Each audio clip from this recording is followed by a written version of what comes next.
इस दफ़ा इस वक्त हम रॉयल ट्यूलिप में हैं, ओमान में, मस्कत में। और यहाँ आज मेरी मुलाकात हुई एक ऐसी हस्ती से कि जिन्हें बड़ी देर से मैं सुन रही थी, और कई दफ़ा इनके सामने बैठकर भी मैंने सुना, कराची कॉन्फ्रेंस में और मौक़ों पर, लेकिन इनसे बातचीत का मौका नहीं मिला। और इनके हवाले से मैं एक बात ये कहूँ कि जब कभी मैं बहुत उदास हूँ, मेरा दिल दुखी हो, मेरी रूह मुज़मिल हो, तो मैं फिर इनका कोई ट्रैक सुनती हूँ, और खुसूसन ताजदार हरम। तो बड़े लोग ये साज़ बजाते हैं, जिसके हवाले से हम आज बात करेंगे, लेकिन कुछ के काम में अल्लाह ने ख़ास बरकत रखी होती है कि वो हमारे दिलों पर जाकर हिट करता है और जकड़ लेता है। तो मेरे साथ हैं उस्ताद रईस अहमद साहब, और उस्ताद साहब के बारे में बड़ी देर तक मैं ये समझती थी शायद ये कराची में रहते हैं, तो आज मुझे पता चला कि ये इस्लामाबाद रहते हैं, हमारे बिल्कुल ही करीब, बल्कि अनकरीब। तो आपको खुश आमदीद भी कहते हैं। और ओमान में ये भी फेस्टिवल का एक हिस्सा होना कि आखिर में आपने परफॉर्म करना है कल, और ये एक रूहानी और एक कल्चरल अजीब तरह का एक सहर अंगेज़ इवेंट होगा इंशाल्लाह। तो आपने कब शुरू किया ये पियानो बजाना, सॉरी वायलिन जो है, ये कैसे आपको पता चला कि मैं बहुत अच्छा वायलिन बजा सकता हूँ, या मुझे ये बजाना चाहिए? मेरे वालिद साहब सितार बजाते थे। अच्छा। तो रावलपिंडी रेडियो पे वो मुलाजमत करते थे। अच्छा। तो हम लोग लाहौर रहते थे। अच्छा। मेरी पैदाइश लाहौर की है। किस इलाके की? मेन जो सिटी है, अच्छा, यादगार और असली लाहौर शाही जो। असली लाहौर का अच्छा अच्छा। दिल्ली दरवाज़ा और ये सारा, तो वहाँ पैदाइश है। तो वालिद साहब मेरे रेडियो पे थे, और वो हर इतवार को लाहौर आते थे छुट्टी पे फैमिली के पास, ज़ाहिर है। फिर एक दफ़ा उन्होंने, ये 68 की बात, फिर एक दफ़ा उन्होंने फैसला किया कि मैं सब फैमिली को पिंडी ले जाता। फिर हम 70 में पिंडी पिंडी शिफ्ट आ हो गए। गए। अच्छा। तो आज तक अच्छा, पिंडी पिंडी में हैं। रहते हैं। जी। अच्छा। फिर जब वो सितार बजाते थे तो उन्होंने मुझसे एक दफ़ा पूछा, क्योंकि मैं अभी पढ़ रहा था, तो मेरी उम्र 9-10 साल थी। तो उन्होंने पूछा कि तुम्हें भी ये करना है, तो क्या कौन सा साज बजाओगे? क्योंकि वो खुद सितार नवाज थे।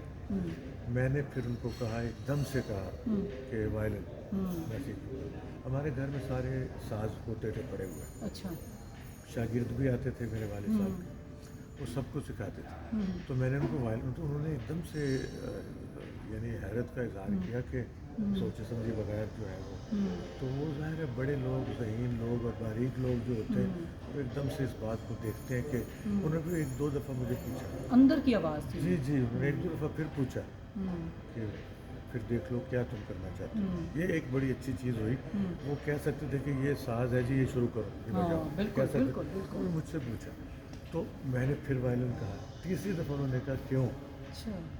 तो फिर मैंने उनको उस वक्त के मुताबिक, जो बचपन में जो जवाब होता है, मैंने कहा जी इसका जो 2-3 चीज़ें, एक तो इसका साउंड, आवाज़ जो इसकी है वो मुझे बहुत अच्छी लगती है, और दूसरा इसकी जो शक्ल है, बॉडी है, वो मुझे बहुत पसंद है। वाह। तीसरी नंबर पे ये इसकी जो पोजीशन है वो इस तरह यहाँ रख के बजाते हैं स्टिक के साथ। वो भी आर्टिस्टिक है ना? जी जी बिल्कुल। तो वो सारी चीज़ें मुझे, मैंने कहा उसके मुताबिक, मैंने कहा जी मुझे ये पसंद है और मैं चाहता हूँ कि मैं ये बजाऊँ।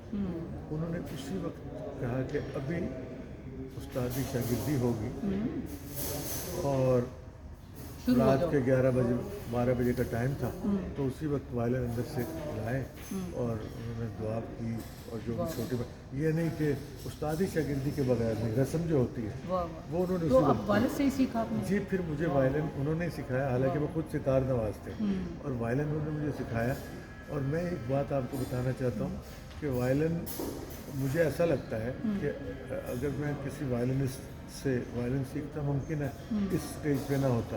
उन्होंने सितार का अंग जो होता है, क्लासिकल, वो मुझे वायलिन में उन्होंने करवाया। और इसीलिए आप मुख्तलिफ हैं। जी बिल्कुल। मेरा तो आपकी उम्र कितनी थी उस वक्त? उस वक्त 9 या 10 साल। अच्छा, जी जी बहुत बिल्कुल। छोटी जी उम्र जी में। बहुत छोटी उम्र। तो फिर आपके काम में ज़ाहिर है इतनी बारीकी आनी थी, जी बिल्कुल, खूबसूरती भी आनी थी। बिल्कुल।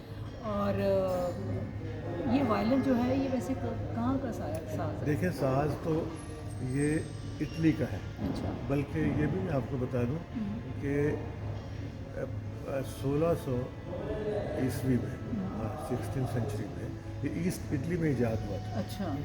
उसकी शक्ल थोड़ी सी इससे थोड़ी बड़ी भद्दी सी थी। हम्म, वो बहुत कम टाइम के लिए रहा, उसके बाद इसकी ये शक्ल आ गई और उसके बाद से लेके अब तक ये ऐसा ही है। तो इटालियन साज है ये, मगर अब पूरी दुनिया बजाया जाता है, हाँ। में ये बजाया जाता है। और मेरे वालिद साहब मुझे 6 घंटे रोज़ रियाजत कराते थे। 6 घंटे।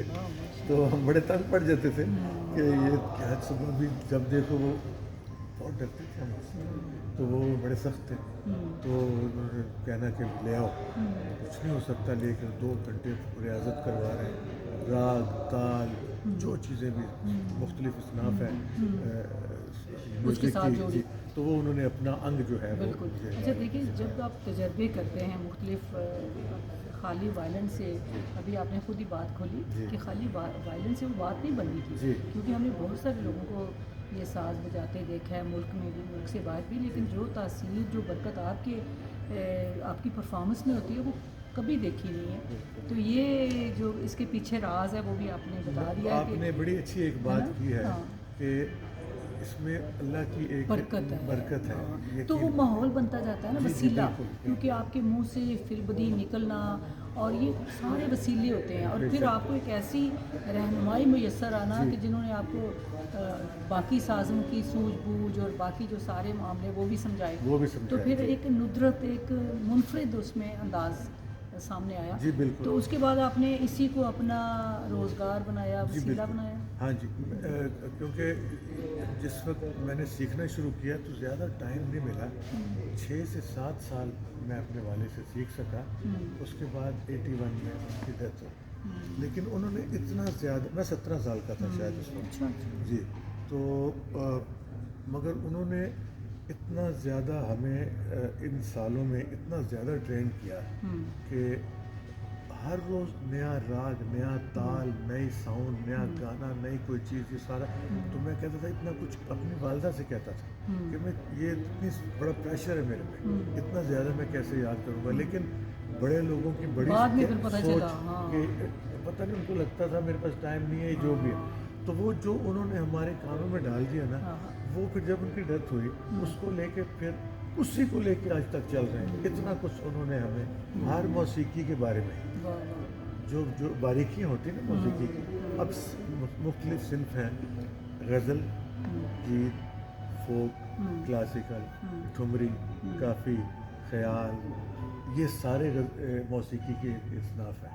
तो ये सारी उन्होंने हमें रोशनास वाह, कराया है। सुभान। तो वो लेके फिर हम, उसके बाद जब उनकी डेथ हुई तो मेरी वालदा का किरदार है, उन्होंने फिर हमें हिलने नहीं दिया। आप कितने बहन भाई हैं? हम 9 बहन भाई, अच्छा, तो भाई सारे, हम सारे भाई म्यूजिशियन हैं। वाह, जी। सुभान। नफीस अहमद बहुत बड़े हाँ, सितार नवाज हैं बहुत। कराची में, हाँ, मुझसे छोटे हैं, हाँ। तो वो बहुत अच्छा सितार बजाते हैं। हाँ, तो मैं नफीस साहब के हवाले से समझती थी कि आप भी उधर रहते हैं। अच्छा जी, हाँ, अच्छा जी, जी जी बिल्कुल। अच्छा। तो ये हम सब साज, मुख्तलिफ साज बजाते हैं सारे भाई, और सारे अपना अपना। अच्छा, नफीस साहब की आपसे शक्ल भी मिलती है? जी कि हाँ, नहीं? है ना, मिलती है? बिल्कुल बिल्कुल। हाँ, वो बस थोड़ा उनके सा, बाल थोड़े कम हैं जी, शायद। वो थोड़े से मुझसे बड़े लगते हैं, हाँ, तो कई लोग मुझे कहते हैं कि हाँ। जी वो आपके बड़े भाई हाँ। नफीस मिले थे। बल्कि मैं भी जी। उनको मिली थी इस दफ़ा, जब कॉन्फ्रेंस पे गई थी तो मिली थी उनसे। अच्छा जी, अच्छा। तो अल्लाह आपको और बरकत दे इंशाल्लाह। तो ये जो आप आखिरी सवाल आपसे ये पूछूंगी कि ताजदार हरम जी। जब आप परफॉर्म कर रहे होते तो आपकी अपनी क्या कैफियत होती है उस वक्त? मैं आपको इसके बारे में एक छोटी सी बात बताता हूँ। मैं इससे पहले मुख्तलिफ दुनिया के म्यूज़िक बजाता था, गाने बजाता था, हिंदुस्तान, पाकिस्तान, लता, नूरजहान, मेहदी हसन रफ़ी, मुकेश, किशोर, मसूद राना, ये मुझे बड़ा शौक़ था, क्योंकि मेरे वालिद साहब की एक पहचान थी कि वो सितार पे बोल निकालते हैं, यानी लफ्ज़ महसूस होता है कि कोई अल्फाज बोल रहा है, कोई भी गाना है तो उसके अल्फाज आपको समझ आते हैं। तो उनको इस पे बड़ा अबूर हासिल था। वो मैंने फिर उनसे ये लिया। फिर मुझे ये शौक़ पड़ा कि मैं जब कोई गाना बजाऊं, अब मैं जब सुनता हूँ लोगों से, आप समेत बाकी दोस्तों, कि जी जब वायलिन बजता है तो लगता है कोई गा रहा है, और हम बिल्कुल गुम हो जाते हैं। ये अल्लाह की मेहरबानी है, मेरे माँ बाप की दुआ है। वाह। इस अचानक जब ये एक दफ़ा इस्लामाबाद में national council of the arts मुझे मौका मिला, तो मैं सोच रहा था पीछे बैठ के कि मैं क्या बजाऊं, कोई ना कोई चीज़ बजानी होती थी, ईस्टर्न वेस्टर्न क्लासिकल मिला लिया, पब्लिक खुश हो गई, गाना को पंजाबी को उर्दू। तो मुझे ऐसे ख्याल आया कि आज मैं ये बजाता हूँ, ताजदार हरम कव्वाली बजाता हूँ। हाँ। मेरे दिल में कैसे आया ये मुझे नहीं पता। तो बस उससे जी हाँ, अल्लाह जी हाँ, मिला बिल्कुल। वो फिर वो मैं जब स्टेज पे गया, हाँ। स्टेज पे गया तो मैंने अभी वो एक रिकॉर्डिंग यूट्यूब पे मौजूद है, अभी भी मौजूद है। जब मैं स्टेज पे गया तो कोई साहब जिनको मैं अभी तक नहीं जानता, ये 10 साल पुरानी बात है, अभी तक नहीं जानता, कोई साहब उधर बैठे थे हॉल में। जब मैंने अभी स्टार्ट ही लिया ना तो पूरा हॉल तालियों से गूंज उठा। तो वो मैंने पहली बार बजाया था। तो जब पूरा हॉल, फिर मुझे एकदम हौसला हुआ, मैं कहा लोग तो बड़े शौक से ही सुन रहे हैं। मैंने फिर इसको जब बजाया तो वो जो कैफियत एक होती है, नातिया कलाम है, नात है, ठीक है ना जी। तो वो उसमें मैं इतना ज़्यादा इन्वॉल्व हो गया कि मुझे नहीं कुछ समझ आ रही थी कि लोग मतलब झूम रहे थे और तालियां बजा रहे थे। तो एक साहब बीच में बैठे थे जिन्होंने ये वीडियो बनाई। जब उन्होंने ये वीडियो बनाई, मुझे नहीं पता किस वक्त उन्होंने यूट्यूब पे ये डाल दी और ये पूरी इस दुनिया में तरह फैल पूरी गई। दुनिया में वायरल हुई है। बिल्कुल। और वो वक्त से ये लेके कौन सा आज सन था? तक, ये मुझे लगता है कि आप कह लें 2010 के करीब। जी 10 के करीब, 10 से 11 होगा, 10 होगा। तो ये उस वक्त की बात है। वो टाइम से लेके आज तक ये आपका तारुफ ही बन गया ये है ना। तारुफ बन गया। और इसकी बरकतें तो फिर आपको बरकतें, पता है, जो इसकी कैफियत है। आप देखिए ये कव्वाली भी हमने बड़ी दफ़ा सुनी है और बहुत अच्छी कव्वाली है, जी, लेकिन जी। आपकी जो परफॉर्मेंस है वो फिर कव्वाली से भी बढ़ गई जी, माशाल्लाह। बिल्कुल। तो इसमें संगत भी है आपके साथ, कोई ज़रूरी होता है कोई और जो तबला या क्या होता है? तबला तो साथ बजता है, जैसे आपने जो जितना भी सुना होगा एक तबले वाला साथ होता है, ज़्यादा साज भी हो सकते हैं। लेकिन मैंने जहाँ भी दुनिया में किया सिर्फ एक तबला साथ। उसकी वजह यह है कि मैं सारे साज़ों के साउंड को उसमें वायलिन को गुम हो जाए, वो गुम वो हो मैं नहीं जाता है, मैं नहीं बिल्कुल, चाहता। बिल्कुल। तो मैं चाहता हूँ जो कुछ भी मैं करना चाहता हूँ वो मेरी हर चीज़ लोगों को समझ आए, जो मुझे आमद हो रही है। बिल्कुल, तो वो इसलिए मेरे साथ एक तबला नवाज होता है। वरना तो और उसके फ्लूट भी साथ- हो सकता है, जी कुछ भी बहुत हो सारे सकता है। साज होते हैं, ऑर्केस्ट्रा होता है पूरा। बिल्कुल। तो वो उसके साथ में दुनिया भर के कंपोजिशन, मुझे इंटरनेशनल म्यूज़िक बजाने का शौक है। तो मुझे चाइनीज़, टर्किश, अमेरिकन, तमाम अच्छा, दुनिया का माशाल्लाह। म्यूज़िक मुझे जो बजाने का शौक है। वाह। तो वो मैं वो लेके उसके बाद फिर कसीदा बुर्दा शरीफ, फिर वो जो अभी फरमा रहे थे कि नबी है आसरा, और इस तरह की चीज़ें फिर मैंने बेशुमार आरफाना कलाम बजाने शुरू किए। और अभी वो ये है कि बहुत सारे ऐसे कलाम हैं जो लोग कहते हैं आरफाना कलाम है, नातिया कलाम है और कवालियाँ हैं। फिर अब मैं हर शो में ये चीज़ें बजाता हूँ। वाह, जी हाँ, सुभान बिल्कुल। अल्लाह। ये इनकी बरकतों से। बहुत जी हाँ, जिए, जी हाँ। सलामत रहें और इंशाल्लाह आपका फ़न इसी तरह निखरता रहे और लोगों की दिलों की, रूहों की तस्कीन बनता रहे। बहुत शुक्रिया। बहुत शुक्रिया, सलामत रहें। धन्यवाद।